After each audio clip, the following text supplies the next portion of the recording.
traffic is picking up at the Lebombo border post between South Africa and Mozambique. As travellers make their way home, it's the second busiest port of entry in the country, and law enforcement officials are expected to be out in their numbers. Mweli Masilela is at the Lebombo border post, and he's about to tell us exactly what we're seeing and hearing. Nothing like what we saw just before New Year's, Mweli, but no doubt it will pick up a little bit later on. Yes, nothing like what we saw before Christmas and also during just before the New Year. But when we spoke to the authorities here at the Lebombo border post, they are telling us that the situation might be hectic later in the day. So they said in the afternoon, but it's already afternoon, but at least we are expecting that it will be very busy in the late hours, maybe at around 4 p.m. We know that during the previous time when they were crossing, most of the travelers were crossing into Mozambique, the Border Management Authority told us that more than 20,000 travelers were cleared, especially those heading to Mozambique. So we're expecting the very same number now of people going back into South Africa, because we know that most of the people are working in the mines and some other people were just traveling to have fun and holiday. But what we are seeing also is that police as well as traffic officers and immigration officers are still on the ground. We know that there's been quite a number of successes in their operations. At the Oshuk border post, for example,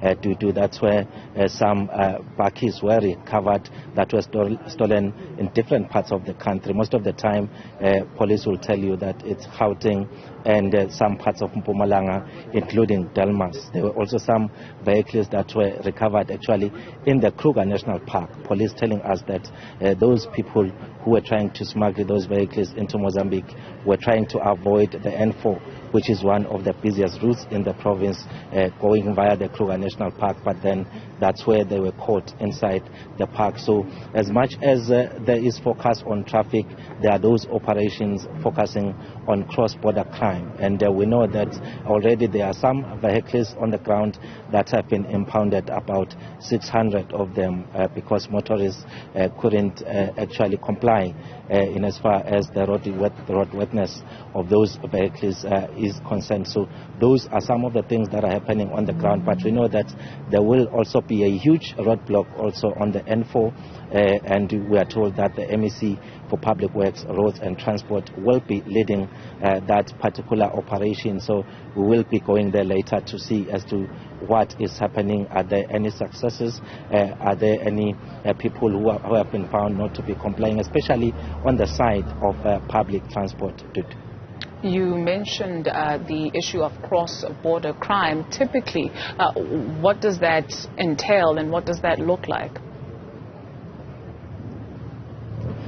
Well, Dudu, I can tell you that this border post between South Africa and Mozambique, the Lebombo border post, we've had a lot of stories of smuggling of drugs, for example. And it's not only this border post. We are told that in Oshuk alone, just in a recent operation, there was dagga confiscated worth more than 1 million rand.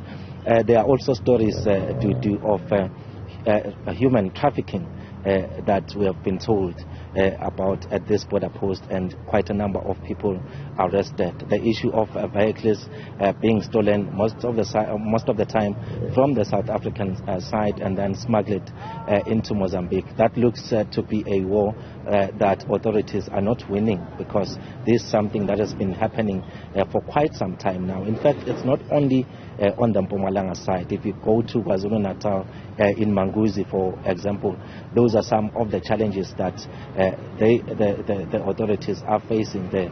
We've also seen members of the South African Defence Force here, those who are on the ground conducting the operations here.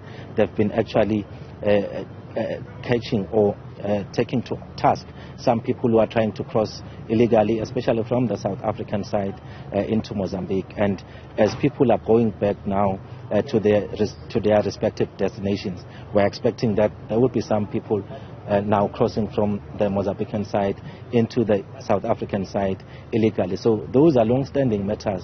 Those are long-standing issues of cross-border crime, even though authorities have been trying to act and deal with those issues, but they are still happening to do.